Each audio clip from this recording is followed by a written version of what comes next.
Let me show you something real. Here's how most leaders respond under pressure.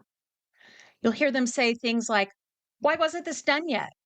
We've talked about this before. Can't you just get this handled?" Sharp tone, tense body, fast breath, a limbic system hijack. Now, here's how a conscious leader responds. Pause for a second. Bring me into your world. What's the real barrier here?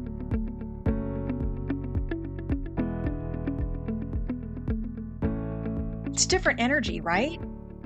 One feels like a threat, the other feels like safety. Today, I'm going to show you literally what a conscious leader is and why this matters more in 2025, heading into 2026, more than ever before. So let's consider this.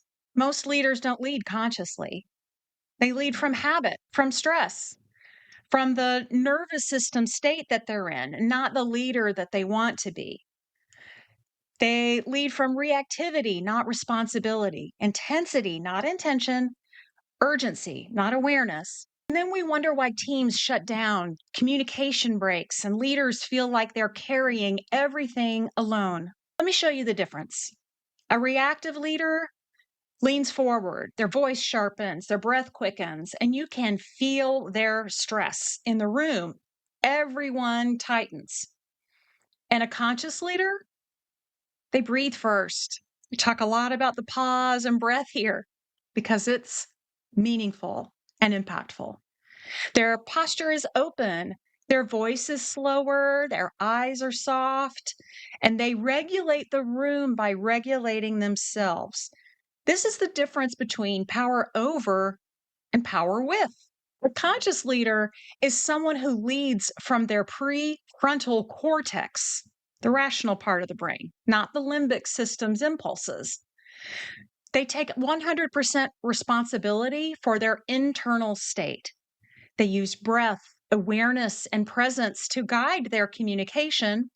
They align their actions with their values and not urgency. They can hold nuance without shutting down. They create psychological safety by being emotionally steady. They know when stress is speaking for them, and they can interrupt that pattern. Conscious leadership is not soft, and it doesn't come naturally to everyone. It is advanced, and it does take practice.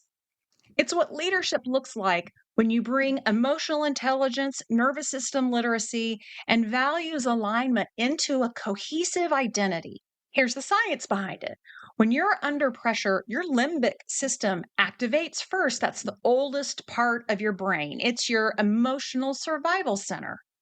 But conscious leaders know how to transition into their prefrontal cortex, the rational part of the brain.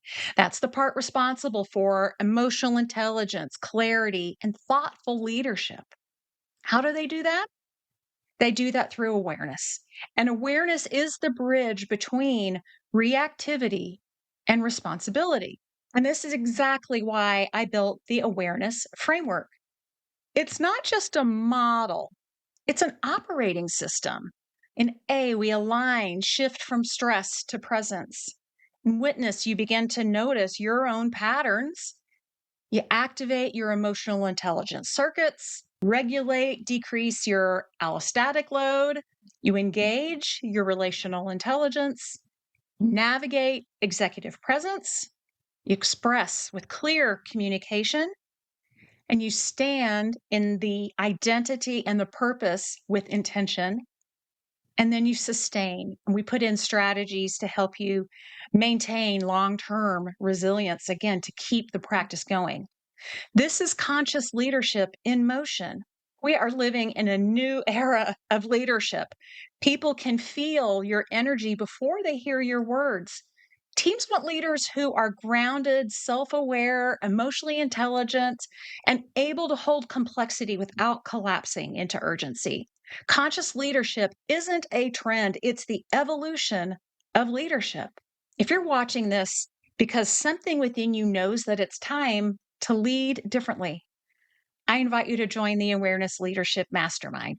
The leaders here are just Phenomenal. It's where leaders become conscious or more conscious with a level of accountability.